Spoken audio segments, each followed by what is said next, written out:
Doutor Adriano, eu comecei a sentir uma dor na frente do joelho, passei em diversos médicos, um me disse que era condromalácia, porque estava escrito no laudo, aí o outro disse que não nada a ver, que parecia ser uma tendinite patelar, eu tô meio perdido, e existem várias causas de dor na frente do joelho, como é que você consegue me ajudar? Bom, meu nome é Adriano Leonardi, sou médico ortopedista especializado em cirurgia do joelho. Hoje eu vou falar de um tema muito importante, muito frequente, que é a dor anterior do joelho. Antes de mais nada, gostaria de pedir para você que tem interesse em vídeos éticos, em vídeos informativos, em ciência, para já me seguir aqui no meu canal, para já curtir esse vídeo. Isso me ajuda muito a levar esse vídeo a várias pessoas que possam estar precisando. E falando da dor anterior do joelho, é a segunda maior causa de dor. E apesar de ser muito difícil, a gente, obviamente, o intuito do vídeo, dos meus artigos, não é de fazer diagnóstico à distância. É muito importante o médico examinar. As mãos do médico no exame físico são muito mais importantes do que exames de imagem. Mas algumas das dicas que eu vou dar durante esse vídeo aqui vão te ajudar a chegar mais ou menos aí no que está acontecendo no seu joelho, porque cada estrutura do joelho vai gerar um determinado tipo de sinal e sintoma que faz com que a gente pense em determinada patologia. Então, quando a gente fala de dor anterior do joelho, remete a uma coisa em medicina chamada de sobrecarga de aparelho extensor. Então, o que é isso daí? É quando a gente pega um joelho, olhando de frente, a gente tem a patela, tem um tendão patelar, tem um tendão quadricipital e aqui a gente tem um músculo chamado de quadríceps. O aparelho extensor é tudo que faz com que o seu joelho consiga esticar, tá? Então tudo isso daqui, todas essas estruturas, elas fazem parte do aparelho extensor e elas podem gerar dor. E para facilitar um pouco aí para você que está em casa, que não entende nada, está meio desesperado para fazer o diagnóstico dessa dor e tirar essas dúvidas, eu vou começar de mais superficial para mais profundo para facilitar aí o seu entendimento. É muito importante que você fique até o final do vídeo para você entender por que cada tipo de estrutura gera determinado tipo de sintoma. Então vamos lá, a gente pegando o aparelho extensor da maneira mais superficial possível, a gente tem aqui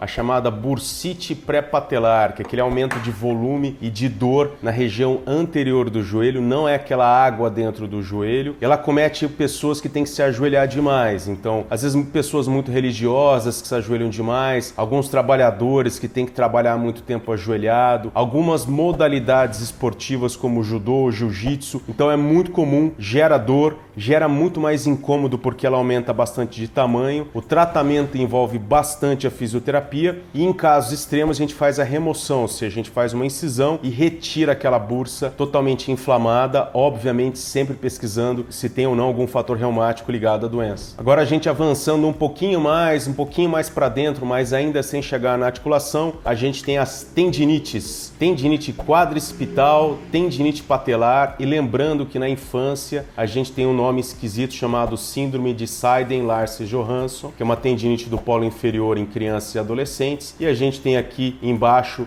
a síndrome de Osgood-Schlatter, também frequente em crianças. Lembrando que eu tenho vídeos para cada tipo de doença. Falando aqui da tendinite, ela sempre acontece quando o nosso músculo ele deixa de perder aquela capacidade de desaceleração que é chamada de contração excêntrica. Então é como se você tivesse um coleguinha na escola lá e vocês precisam fazer um trabalho juntos, seu coleguinha é vagabundo e você fica sobrecarregado. Então é a mesma coisa que acontece com o tendão. Quando o músculo perde a capacidade de desacelerar, o tendão começa a inflamar, depois ele começa a sofrer um negócio chamado de alteração degenerativa, que é chamado de tendinose, que algumas fibras desse tendão começam, entre aspas, a morrer. Ele é um processo bastante complexo, mas que hoje em dia tem bastante estudo e a gente tem cura desse tratamento. Lembrando que o tendão patelar, quando a gente tem essa doença no polo inferior, bem na região aqui de baixo do tendão, existe eventualmente indicação de tratamento cirúrgico. A gente serra aquele bico para a gente tirar o fator anatômico que está causando o cisalhamento no tendão. Às vezes tira aquela fitinha do tendão que está degenerado. Isso é chamado técnica de Blasina e a gente avança aí depois na reabilitação e retorno para o esporte. A síndrome de Osgood-Schlatter, como eu já falei em diversos vídeos, ela é comum em adolescentes muito ativos em fase de crescimento, forma aquele calombo na região anterior do joelho que gera dor, gera incapacidade às vezes de prática esportiva. O tratamento em adolescentes envolve em 99% das vezes tratamento sem cirurgia, com alongamentos, com fisioterapia fisioterapia, com conversas com o treinador, principalmente adolescentes que jogam em categoria de base, para conseguir voltar a jogar e que essa dor não atrapalhe a sua performance esportiva. Essa mesma doença em adultos, gerando sequela, principalmente pela soltura de pedacinho de osso dentro do tendão, ela pode gerar bastante dor e, na grande maioria das vezes, ao contrário dos adolescentes, o tratamento ele é cirúrgico. A gente precisa abrir e tirar aquele pedacinho de osso, aquele fragmento dentro do tendão, para que tire a reação inflamatória e a gente tenha uma taxa altíssima de retorno para o esporte. Avançando um pouco mais, entrando lá para dentro do joelho, já dentro da articulação, mas de maneira um pouco mais superficial, a gente tem a chamada primeira camada protetora do joelho. São estruturas aí que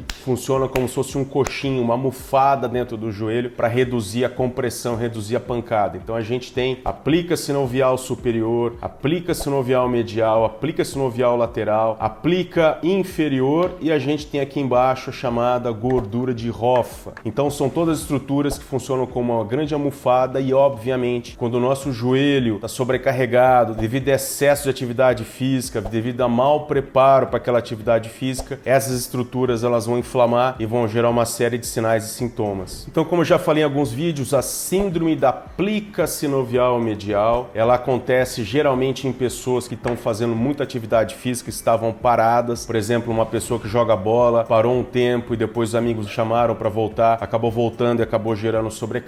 Ela gera uma dor na região anterior do joelho, só que na região aqui de dentro, gera muita instabilidade, pode inchar o joelho, a pessoa às vezes tem uma sensação de um ressalto, de um estalido, aquele joelho que começa a estalar, estalar, estalar, e daqui a pouco começa uma dor nessa região, e comumente ela é confundida com condromalácia, porque geralmente são pessoas com um pouco mais de idade, de 35 anos de idade em diante, que obviamente todas essas pessoas nessa faixa etária, se fizerem ressonância, vão ter algum grau de degeneração da cartilagem, só não vai ter se a pessoa for um extraterrestre. Então é muito importante o médico ouvir a história de uma sobrecarga súbita, saber examinar, saber palpar a plica sinovial medial, e hoje em dia o tratamento é muito simples. Em vez da gente já levar direto para o centro cirúrgico e já tirar essa plica sinovial como era feito antigamente, a gente faz um procedimento no consultório guiado por ultrassom. Então a gente entra com uma agulhinha, anestesia, e essa região aqui da plica sinovial medial a gente faz um procedimento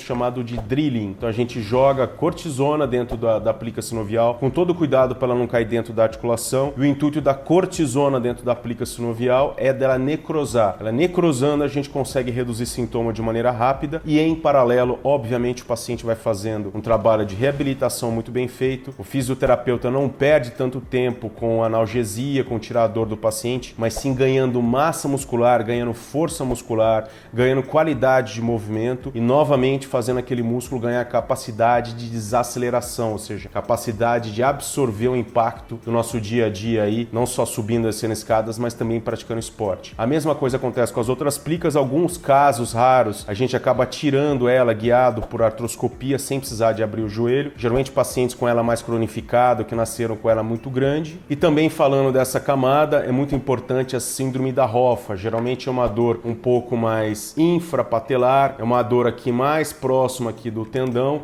e existe a descrita chamada síndrome do aprisionamento da gordura de Hoffa. Então às vezes ela fica tão grande, tão grande, tão grande, que ela começa a subir e ela acaba ficando pinçada na região lateral, na região externa aqui do joelho. Então é muito comum às vezes a pessoa começar a ter uma dor nessa região e ela começa a subir um pouco mais externa e começa a causar travamento. Tratamento também envolve a fisioterapia, obviamente envolve um bom diagnóstico. Em alguns raros casos a gente coloca a câmera dentro do joelho e retira essa gordura em excesso, tomando muito cuidado. Se o médico exagerar nessa retirada, pode gerar uma reação inflamatória, a patela pode abaixar e a gente pode ter a chamada síndrome da patela baixa. Então, muito cuidado, insistir com tratamento conservador, sem cirurgia, e caso não tenha um bom resultado, aí sim a gente faz uma artroscopia e tira aí essa Hoffa espessada. Falando agora de uma parte um pouco mais profunda, já dentro da articulação, a gente tem aqui as superfícies cartilaginosas. Aqui Aqui é a superfície cartilaginosa da patela e aqui o trilho onde a patela corre, que é chamado em medicina de tróclea femoral. Então as duas superfícies elas se encontram, a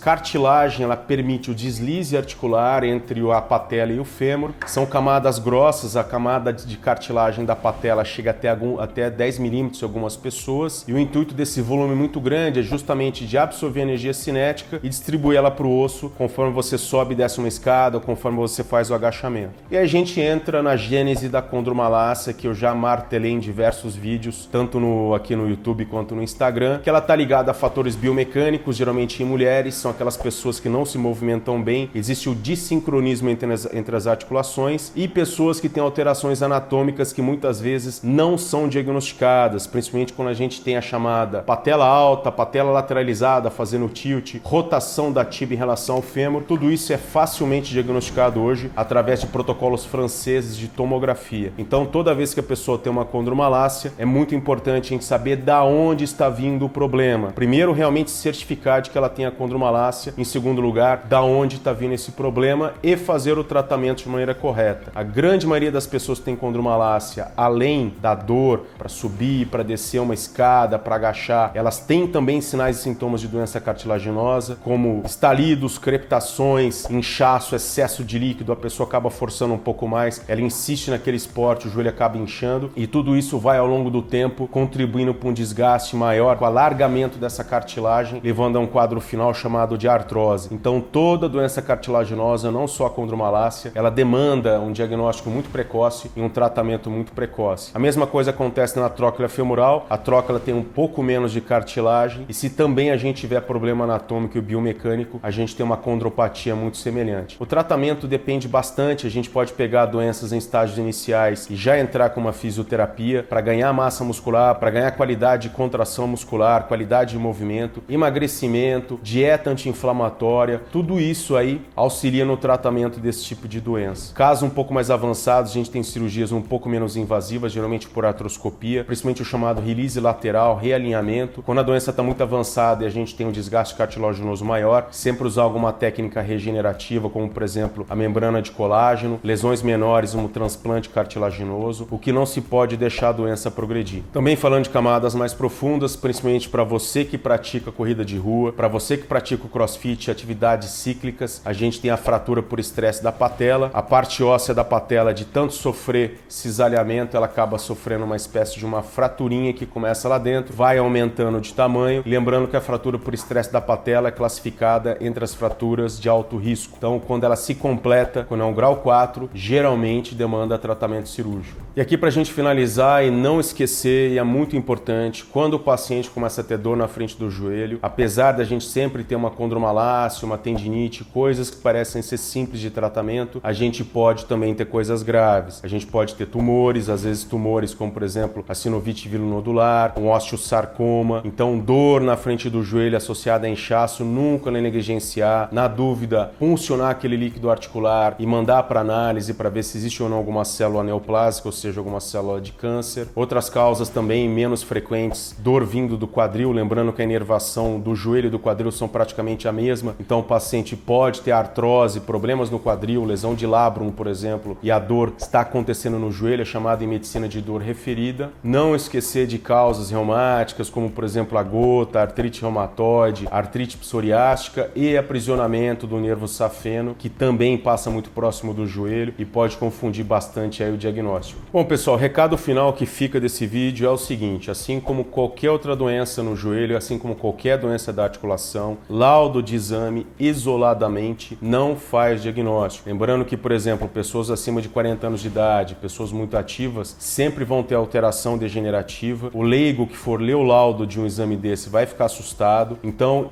a sequência de diagnóstico é muito importante. Ouvir o paciente, ouvir a história clínica do paciente, história de aumento súbito de volume de treinamento, treinamento sem um treinador qualificado do lado, novas atividades laborais, pessoas que pararam uma atividade física, ficaram muito tempo paradas e voltaram. Então é muito importante a gente ouvir o que é que está acontecendo aí, examinar o paciente, botar a mão, ver a biomecânica dele está alterada ou não, solicitar exames. Muitas vezes a ressonância magnética não é o exame mais importante. Uma radiografia panorâmica pegando quadril, joelho e tornozelo, uma tomografia computadorizada atualizada para a gente conseguir estudar a anatomia desse paciente. O paciente volta com o exame, na dúvida a gente reexamina o paciente, só assim a gente faz diagnóstico e só assim a gente consegue determinar o melhor tratamento. Sem um bom diagnóstico e sem uma boa indicação de um tratamento, nunca a gente vai conseguir êxito no tratamento de qualquer doença articular. Pessoal, muito obrigado por ter assistido mais esse vídeo. Se ficou alguma dúvida, fica à vontade para você escrever aqui embaixo na área de comentários. Eu vou deixar um artigo aqui do meu site falando justamente sobre essas causas de dor aqui anterior do joelho. Se você tem interesse em vídeos éticos, em vídeos informativos, em vídeos baseados na ciência, não se esqueça de se inscrever no meu canal, já deixar um like aqui nesse vídeo, encaminhar para outras pessoas que possam estar precisando dessa informação. Se você tem interesse na minha vida de cirurgião de joelho, me siga no Instagram, me siga nas redes sociais. Se você tem interesse em algum outro tema de vídeo, fica à vontade para mandar aqui para mim, para mandar no meu inbox e até o próximo vídeo.